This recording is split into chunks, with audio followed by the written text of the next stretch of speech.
Hi guys, कैसे हैं आप सब। मैं हूं आपका दोस्त सी आकाश। एंड आज की वीडियो मोस्ट प्रोबेबली सारे सितंबर 24 सीए इंटर एग्जाम देने वाले बच्चों के लिए काफी इंपॉर्टेंट रहेगी। गाइस, मैं जानता हूं बहुत सारे बच्चे होंगे जिन्होंने मई 24 का अटेम्प्ट जो दिया था, शायद आप ये एग्जाम क्लियर नहीं कर पाए।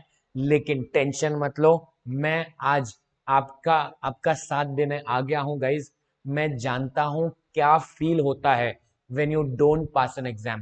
सो देयरफॉर गाइज, आज अगर आपको ऑडिट में अगर आपको एग्जेम्पशन लाना है, देन इन दैट केस मैंने ये जो स्ट्रेटेजी बनाई है, अगर आपने इसको पूरा समर्पित कर दिया, अगर आपने इसको पूरा जी जान लगा के फॉलो किया, तो इन दैट केस गाइज, मैं जानता हूं, मैं बिलीव करता हूं कि आपका एग्जेम्पशन आ सकता है।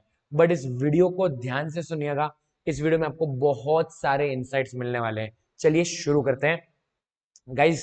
मैं आपको एग्जैक्ट डे वाइज स्ट्रेटेजी बताऊंगा कि आपको क्या करना है, ठीक है। लेकिन उसके पहले मैंने कुछ must do areas note down करके रखे हैं, जिनके ऊपर आपको 100% फोकस करना है। ये जो एरियाज है गाइज, इनको इग्नोर करके मत जाना। ओल्ड सिलेबस अलग था, नया सिलेबस अलग है। मैं इस सब्जेक्ट को पिछले 6 साल से पढ़ा रहा हूं। मैंने इस सब्जेक्ट को घोल के पिया है। मैं जानता हूं इंस्टीट्यूट की मेंटेलिटी, वो लोग अभी किस दिशा में जा रहे हैं। और पता है, इंस्टीट्यूट जा रहा है सीए फाइनल की दिशा में। जैसे इंस्टीट्यूट सीए फाइनल में, पता है, एफआर के क्वेश्चन पूछता है, उसी तरह से गाइज इन्होंने मई 24 से ही आपके ऑडिट के पेपर में अकाउंटिंग स्टैंडर्ड के क्वेश्चन पूछना स्टार्ट कर दिया है। तो इसके लिए एक इंपॉर्टेंट पॉइंट जो आपको फोकस करना है इज दैट अकाउंटिंग स्टैंडर्ड्स पे कृपया करके आप फोकस करके जाइएगा। सितंबर के अटेम्प्ट में आपको एक क्वेश्चन डेफिनेटली मिलेगा। पॉइंट नंबर 2, बच्चों, हमारी जो लेटेस्ट आरटीपी रिलीज हुई है, ठीक है, जिसका वीडियो भी इस चैनल पे आपको मिल जाएगा। ऑडिट की आरटीपी में उन्होंने 3 क्वेश्चन डिस्क्लोजर रिक्वायरमेंट्स पे डाले हैं। तो डिस्क्लोजर रिक्वायरमेंट्स में मैं सारे बच्चों को बोलता हूँ पक्का करके जाना चाहिए। हो, अब अगर आपको अंडरस्टैंड नहीं हो रहा है, बाय हार्ट करके जाओ, लेकिन डिस्क्लोजर रिक्वायरमेंट का एक क्वेश्चन तो आता ही है। तो ये जो क्वेश्चन है ना गाइज, ये वो टाइप के क्वेश्चन है जो एग्जाम में आने वाले ही हैं। तो इनको आप इग्नोर करके नहीं जा सकते हो, ये मस्ट डू एरियाज है। कारो 2020 डेफिनेटली आपको करके जाना चाहिए।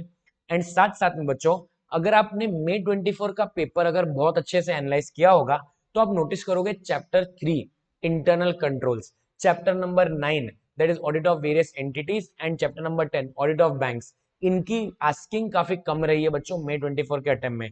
तो इसके लिए मेरी एक गट फीलिंग है कि ये 3 चैप्टर्स जो है, ये 3 चैप्टर्स आपको ज्यादा मार्क्स के लिए सितंबर के अटेम्प्ट में दिख सकते हैं। तो इसके लिए इन 3 चैप्टर्स के ऊपर आपको अच्छे से फोकस करना है, ठीक है। साथ साथ में बच्चों, मैंने एक आपको पूरी लिस्ट दे दी है सारे स्टैंडर्ड्स की, जो इंस्टीट्यूट ने मई 24 में टेस्ट किए हैं आपके इंटर लेवल पे, ठीक है। As you can see, SA 300 planning, 230 audit documentation का एक क्वेश्चन था, 500 का क्वेश्चन था इंक्वायरी वाला, 501 का एक बहुत बढ़िया क्वेश्चन था कि एक्सटर्नल लीगल काउंसिल जो होता है, उनको मिलने आप कब जा सकते हो। उनको आपने एक जनरल लेटर ऑफ इंक्वायरी भेजी, और क्लाइंट अगर बोल रहा है नहीं अलाउ नहीं कर रहे हैं उनको मिलने के लिए, तो ऑडिटर को क्या करना चाहिए। 580 का क्वेश्चन था बच्चों रिटर्न रिप्रेजेंटेशन का। ऐसे 200 का इनहेरेंट लिमिटेशन का क्वेश्चन आया था। 610 का क्वेश्चन आया था using the work of internal auditor. 530 का क्वेश्चन आया था सैम्पलिंग का। फिर एक अनएक्सपेक्टेड ऐसे 600 इन्होंने इस बार पूछ लिया था, which is using the work of other auditor। 520 and 220, 520 is analytical procedure, 220 quality control. तो बच्चों, ये सारे स्टैंडर्ड्स आपके मई 24 में टेस्ट किए गए हैं। ऐसा डजंट मीन दैट कि ये सारे स्टैंडर्ड्स रिपीट नहीं होंगे, बट हाँ, कुछ कुछ इंपॉर्टेंट स्टैंडर्ड्स हैं मेरे हिसाब से, जो इंस्टीट्यूट सितंबर में टेस्ट करने के उनके चांसेस काफी ज्यादा है। एज यू कैन सी बच्चों, audit accepting the terms of audit engagement, ऐसे 210, 260 communication with TCWG, 320 materiality, 450 evaluating misstatements, 505 external confirmation, 560 बच्चों, 560 that is your subsequent events, 570 that is going concern, 705 that is modifications to the opinion, 710 that is comparative financial statements। guys, ये जो list of standards हैं, ये standards मुझे definitely लगता है कि institute सितंबर 24 में टेस्ट कर सकता है। इनके ऊपर आप काफी अच्छे से ध्यान देके जाना, इनकी आस्किंग में सितंबर 24 में हो सकती है। साथ साथ में चलिए अभी शुरू करते हैं रिवीजन स्ट्रेटेजी। गाइज मैं अज्यूम कर रहा हूं कि आप 4 अगस्त से आपकी रिवीजन चालू करोगे। ठीक है, मैंने आपको 2 रिवीजन का टाइम टेबल बना के दिया है कि आपको कौन सा चैप्टर कब रिवाइज करना चाहिए। बाकी जो भी पढ़ा है अभी के लिए रहने दो। अगर आप अभी से भी शुरुआत करोगे तो भी मैं आपको गारंटी दे देता हूं कि आप बेसिकली अच्छे मार्क्स लाओगे। ठीक है गाइज, जो रिवीजन स्ट्रेटेजी है ये रिवीजन ऐसे डिसाइड की गई है। मैंने आपके लिए ये डॉक्यूमेंट अपना अटैच कर, ये डॉक्यूमेंट का अगर आप चाहो तो स्क्रीनशॉट ले सकते हो। इसमें क्या है, मैंने एक चेकलिस्ट भी बना के दी है, जो चेकलिस्ट आपको सिंपली फॉलो करनी है और कुछ नहीं, सिंपल। ओके, आपको ये डॉक्यूमेंट डाउनलोड करना है, आप आपके स्टडी टेबल पे अटैच कर दीजिए और इसको टिक मारते जाइए जैसे ही आपका वो काम पूरा हो जाता है। I am repeating once again guys, ये जो स्ट्रेटेजी दी गई है ये आपको मैंने एकदम पूरी स्पून फीडिंग करके मैं आपको बता रहा हूं कि आपको क्या करना है। ध्यान दीजिए गाइज, 4 अगस्त एंड 5 अगस्त ये 2 दिन आपको इन्वेस्ट करने हैं चैप्टर नंबर 1 पढ़ने में। ठीक है, लेकिन सर चैप्टर नंबर 1 में इतने 2 दिन, सुनिए, आई एम अज्यूमिंग कि आप आपके बाकी सब्जेक्ट भी पढ़ रहे हो, तो at least I want you to invest minimum 3 hours. 3 घंटे आपको दिन के ऑडिट के लिए निकालने हैं, minimum 3 hours. That can be ideally सुबह का टाइम रहेगा तो बेस्ट है, क्योंकि थियोरी सब्जेक्ट सुबह के टाइम बेस्ट होते हैं। ठीक है, तो बच्चों 3 घंटे आप डेली बेस पे डालिए। एंड सर 3 घंटे मतलब 6 घंटे में मैं कवर क्या करना है?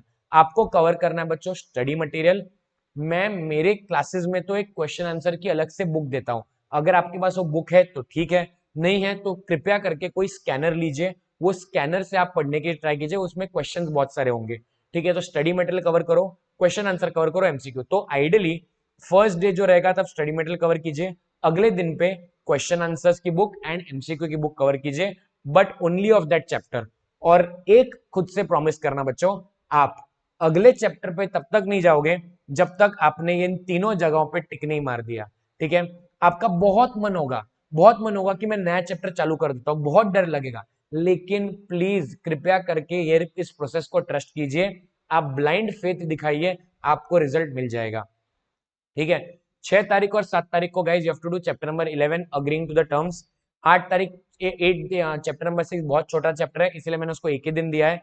2 दिन आपको मैं दे रहा हूँ ऑडिट रिपोर्ट के लिए, 2 दिन चैप्टर 4 के लिए जिसमें बाकी सारे स्टैंडर्ड्स हैं, और बच्चों 2 दिन मैं आपको दे रहा हूँ चैप्टर नंबर 7 के लिए, उसमें भी हमारे 500 की सीरीज के स्टैंडर्ड्स हैं। फिर बच्चों एक दिन मैं आपको दे रहा हूँ चैप्टर 2 के लिए, 2 दिन दे रहा हूँ चैप्टर 3 के लिए इंटरनल कंट्रोल्स, एंड लास्ट का एक दिन दे रहा हूँ बैंक ऑडिट के लिए। अच्छा sir, what about chapter 5 and chapter 9? वो आपको एट अ स्ट्रेच एक दिन में नहीं करना है, आपको स्प्लिट करना है एवरी डे एटलीस्ट 15-20, वो जो 3 घंटे में से आधा घंटा जो है आपको बच्चों चैप्टर 5 और चैप्टर 9 को देना है। ठीक है, वो तो टॉपिक एवरी डे चलते रहेगा। फॉर एग्जाम्पल, आपने ऑडिट ऑफ वेरियस एंटिटीज में से कभी एक दिन गवर्नमेंट ऑडिट कर लिया, अगले दिन पे आपने बच्चों कोऑपरेटिव सोसाइटी कर लिया, अगले दिन पे आपने एजुकेशन ट्रस्ट एजुकेशन इंस्टीट्यूशन कर लिया, अगले दिन पे आपने हॉस्पिटल कर लिया। तो ऐसे स्प्लिट कीजिए उन सेक्शंस को एंड एवरीडे कीजिए। चैप्टर नंबर 5 और चैप्टर नंबर 9 ये ऐसे चैप्टर्स नहीं है जो आप एट अ स्ट्रेच एक दिन में कर सकते हो, उनको आपको एवरीडे स्प्लिट करना पड़ेगा। ठीक है बच्चों, ऐसा करते करते डेफिनेटली 19 अगस्त को you will be in a position to write a 100 marks mock paper. Institute का मॉक अवेलेबल है, डाउनलोड कीजिए और लिख दीजिए। ठीक है, या फिर अगर आपको इवेल्युएटेड टेस्ट सीरीज चाहिए तो in that case you can contact us on the number given in the description. ठीक है बच्चों, नेक्स्ट, एक बार 19 अगस्त आगे, अभी रुकना नहीं है। Now you have to follow the same strategy again, but अभी टाइम आधा हो जाएगा। देखो, एक दिन में 2 चैप्टर रिवाइज करने हैं, लेकिन सर हम एक दिन में 2 चैप्टर कैसे रिवाइज करें?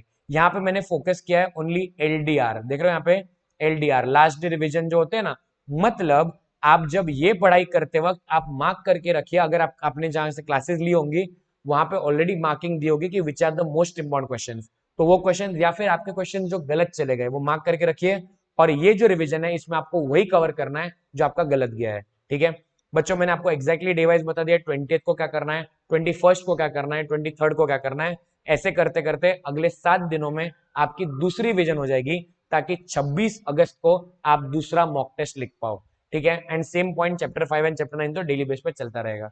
ठीक है बच्चों, I hope you have understood the revision strategy. मैंने आपको पूरा स्पून फीडिंग करके डे बाय डे का प्लान बनाया है, आपको केवल मेरे पे भरोसा रखना है और केवल दिन के 3 घंटे इसमें इन्वेस्ट करना है। अगर you are ready to do this, then if you can do this, then I am 100% sure कि आपको बच्चों अच्छे मार्क्स ऑडिट के एग्जाम में आएंगे, बिकॉज आप 2 मॉक्स लिख रहे हो, 2 बार रिवीजन कर रहे हो, तीसरी रिवीजन होगी बच्चों एग्जाम के दिन पे, ठीक है।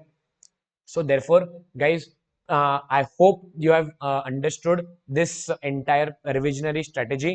इस डॉक्यूमेंट को मैं पिन कर दूंगा डिस्क्रिप्शन में, ताकि आप उसको वहां से डाउनलोड कर सकते हो। I hope you have understood.